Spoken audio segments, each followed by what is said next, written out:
नमस्कार विद्यार्थियों। राजकीय कन्या महाविद्यालय सवाई माधोपुर के YouTube चैनल पर BA भाग प्रथम वर्ष माफ कीजिए द्वितीय वर्ष हिंदी साहित्य के प्रथम प्रश्न पत्र की कक्षा में आप सभी का बहुत बहुत स्वागत है। हम आज इस कक्षा में उद्धव शतक जो पाठ्यपुस्तक हम पढ़ते आ रहे हैं उसके छंद संख्या 53 और 54 पढ़ेंगे। छंद संख्या 53 देखिए। पहले इसका हम छंद का जो काव्य पाठ है वो करते हैं, तत्पश्चात उसका जो कठिन शब्द हैं, भावार्थ है और उसका जो काव्य सौंदर्य वैशिष्ट है वह हम देखते हैं। तो आइए।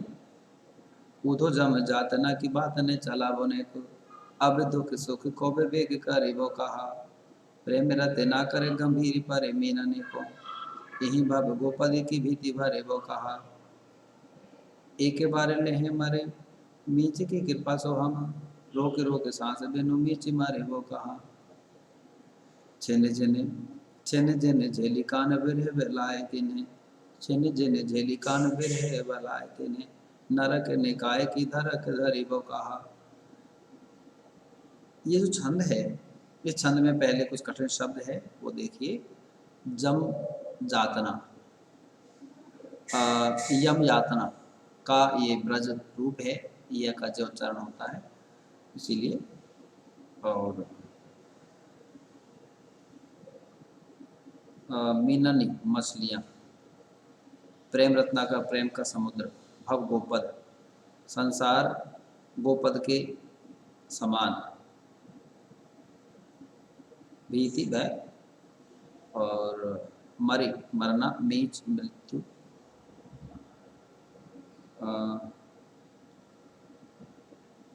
छिन क्षण, झेली सही और धरक बलाय, बलाय में ज्वाला आग और दुख,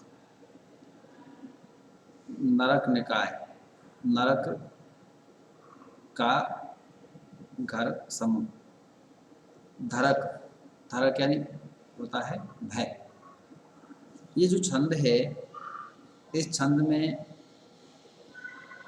उद्धव के गान ज्ञान योग के उपदेश के पश्चात गोपियाँ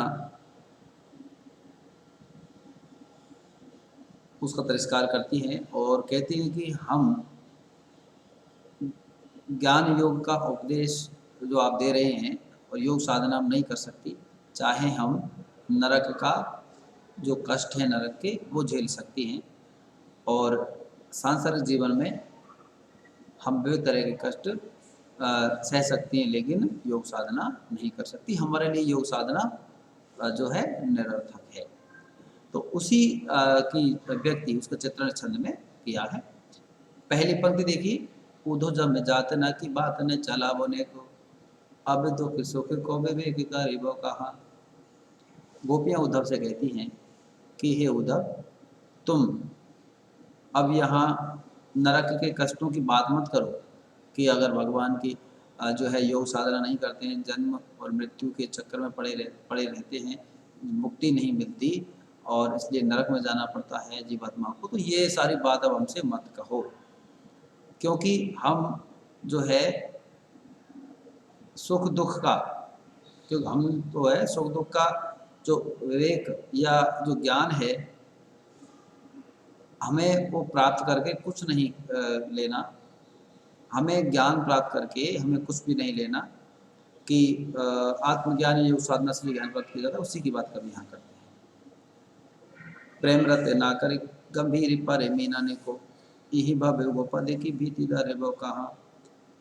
कवि रत्नाकर कहते हैं कि प्रेम के समुद्र गहरे, गंभीर यानी गहन गहरे, हम तो कृष्ण के जो प्रेम के समुद्र है वो गहरे प्रेम के समुद्र में हम तो डूबी हुई मछलियों की तरह हैं और इसलिए यही भव गोपद को, ये संसार एक हमारे लिए संसार जो सागर है गोपद की तरह है और उसका जो भय है संसार के भव सागर कहा जाता है, तो जो संसार का सागर है वो गोपद की तरह है और उसका भय हमें नहीं है।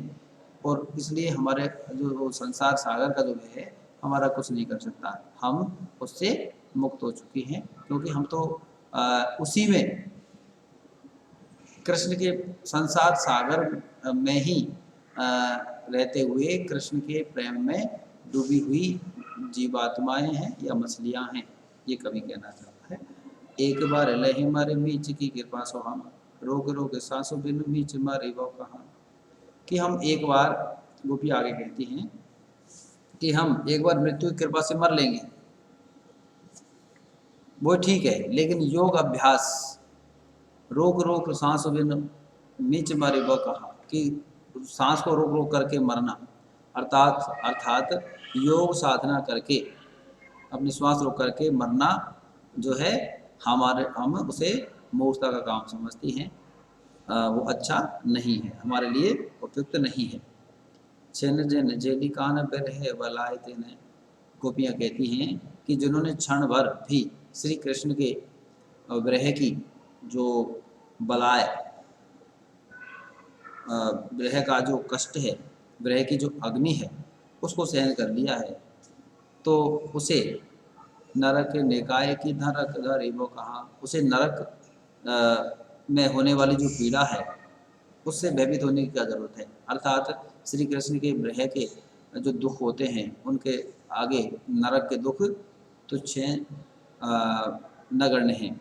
इसलिए गोपियाँ उद्धव से कहती हैं कि हमें जो है आप नरक की पीड़ाओं का और मृत्यु का भय मत दिखाओ, हमारे लिए ये योग साधना हम नहीं कर सकती, हमें तो कृष्ण के प्रेम में डूबी हुई है और इस संसार सागर में ही हम कृष्ण की जो विरह के दुख हमने सहे हैं। ये जो छंद है, इस छंद में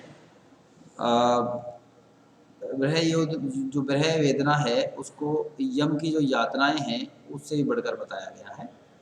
और यहाँ एक बात और कि जो गोपियों का कृष्ण के प्रति जो प्रेम है वो घनिष्ठता, गहनता और पूरी तरह से उसमें निमग्न हो करने की जो बात कही गई है, तो उस प्रेम की जो एक निष्ठता है, घनिष्ठता है, उसका चित्रण कवि ने इसमें किया है। इस छंद में अनुप्रास, पुनरुक्ति, यमक, श्लेष, अनुप्रास, पुनरुक्ति, श्लेष, व्यतिरेक, अर्थांतरन्यास और रूपक, ये जो अलंकार हैं इनका जो सौंदर्य है वो देखा जा सकता है। इस छंद में अव्यंजना शब्द शक्ति का जो सौंदर्य है, अर्थ सौंदर्य, वही भी आप देख सकते हैं। माधुर्य गुण और ब्रज भाषा का जो माधुर्य, ब्रज भाषा में जो माधुर्य गुण है और उसकी पदमैत्री है वो प्रशस्त है। छंद संख्या 54 देखिए, जोगने की, बोगने की, विकले वियोगने की। हाँ, ये पढ़ लिया। छंद संख्या, हाँ, छंद संख्या 54, जोगने की, भोगने की, विकले वियोगने की, जग में न जागती जमाते रही जाएंगी, कहे रते ना करे न सुख के रहे जो दिन, तो ये दुख द्वंद्व की न रातें रह जाएंगी। प्रेम ने में छाड़ी ज्ञान छे में को बतावती सो, प्रेम ने में छाड़ी ज्ञान छे में जो बतावती सो, बातें ही नहीं तो आह छाते रह जाएंगी, गाते रह जाएंगी न काने की कृपते इति, गाते रह जाएंगी न काने की कृपते इति, उधोर का ही बेकूफा से बातें रह जाएंगी। ये जो छंद है पद मैत्री का बहुत ही सुंदर उदाहरण है। और इस छंद में कुछ कठिन शब्द पहले वो देखिए, जोगनी, योगिनी, ब्रह्मणी, और जागती, जागती का मतलब होता है जीवित, जमाते, जमाते, समूह, भीति, भीत, दीवार, और छातें, छत, इतनी, ये जो छंद है, इस छंद में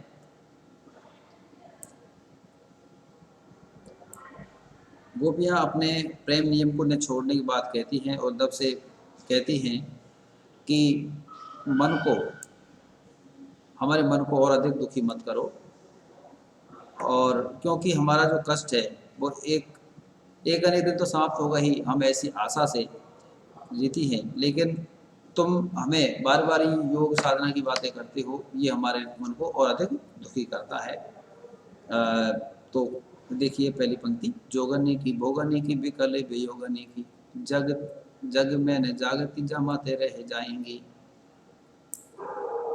कभी जो गोपियां उद्धव से कहने लगी कि हे उद्धव, प्रेम योगिनी गोपियों के और ब्रह वियोगिनियों के जो समूह इस संसार में जग में न जागती जमाते रह जाएंगे, जीवित नहीं रह जाएंगे, एक अनेक दिन अवश्य सभी को इस संसार को छोड़ना है, अर्थात सभी एक अनेक दिन नष्ट हो जाएंगे। कह रहते ना करे न सुख के रहे जो दिन, तो ये दुख द्वंद्व की न रातें रह जाएंगी। कवि रत्नाकर कहते हैं कि यदि हमारे पिछले दिन सुख में गुजरे तो आगे दुख द्वंद्व की रातें भी नहीं रहेंगी। अर्थात गोपियों को यह है कि आज हम विरह में, अपने प्रीतम के विरह में हमारे जो दुख की रातें हैं वो बाद में सुख में भी परिवर्तन होगी, अर्थात हमारा प्रियतम से मिलन भी होगा। और प्रेम ने मिछाड़े ज्ञान क्षेम को बतावती सो, भीति ही नहीं तो कहा छत रह जाएंगी। गोपी गायें उद्धव से कहती हैं कि तुम प्रेम योग की बातें करते हो और ये कहते हो, तुम ज्ञान योग की बातें करते हो और कहते हो कि प्रेम जो ये प्रेम का जो नेम है तुम्हारा, उसको छोड़ दो और ज्ञान योग की को अपनाओ। तो तुम्हारा जो उपदेश है वो व्यर्थ है। क्यों, कैसे व्यर्थ है कि जब भीति ही नहीं तो कहा छतें रह जाएंगी, कि भीति नहीं है तो छतें मतलब छत, जब भीति नहीं तो छत का कैसे टक पाएगी। अर्थात प्रेम निष्ठा के बिना आत्मकल्याण और कुशलता नहीं मिल सकती। अर्थात प्रेम निष्ठा नहीं है तो हम ये जो ज्ञान योग है उसको भी नहीं अपना सकती। घाते घाते रही जाएंगी न काने की कृपा थे इति। घाते घाते यानी चोटें, हमने जितने भी कृष्ण के वियोग में जितनी चोटें खाई हैं वो सभी चोटें एक दिन उनकी कृपा से क्या हो जाएंगी, समाप्त हो जाएंगी, न रहेंगी। उद्धव कही वे को बस बातें रह जाएंगी, कि हे उद्धव, तुम्हारे द्वारा कही गई ये जो कटु बातें लेकिन सदा बनी रहेंगी। कहने का मतलब ये गोपी गाय कहती हैं कि हमारे जो चोटें हैं वो सब कृष्ण की कृपा से सब सही हो जाएंगी, अर्थात दुख जो है वो सब समाप्त हो जाएंगे और हमारे सुख के दिन आएंगे। लेकिन तुमने जो ये दुख भरी बातें कही हैं, हमारे दुख के दिनों को में और अधिक हमारे दुख को बनाया है, तो ये बातें हमें हमेशा याद रहेंगी। और तुम जो निर्गुण ब्रह्म का जो उपदेश दे रहे हो ये हमारे लिए उसी तरह से दुखदायी होगा। तो यहाँ इस छंद में गोपिकाओं ने का जो निर्गुण ज्ञान योग है उसको अपने लिए अनुपयुक्त बताया है और सगुण साकार को ही अनुकूल बताया है। अर्थात कवि ने इस छंद में भी निर्गुण निराकार के स्थान पर सगुण साकार की स्थापना इसमें की है। और गोपियों का जो एकनिष्ठ अनन्य आशावादी जो प्रेम का दर्शन है उसके व्यक्ति भी यहाँ पर अभिव्यक्त की है। इस छंद में जो भीति और छत का जो दृष्टांत है दिया गया है, इसलिए दृष्टांत अलंकार आप देख सकते हैं। इसके अलावा काबिलिंग और अनुप्रास अलंकार का सौंदर्य भी देखा जा सकता है। यहाँ ब्रज भाषा का जो माधुर्य है, यति गति, रवानगी, पदमैत्री बहुत सुंदर रूप में देखी जा सकती है। घनाक्षरी कवित्व छंद का ये एक सुंदर उदाहरण है और उसकी यति गति भी यहाँ प्रशस्त है। आज की कक्षा में हम यहीं तक पढ़ेंगे और कल आगे के जो छंद हैं वो अगली कक्षा में हम पढ़ेंगे। धन्यवाद।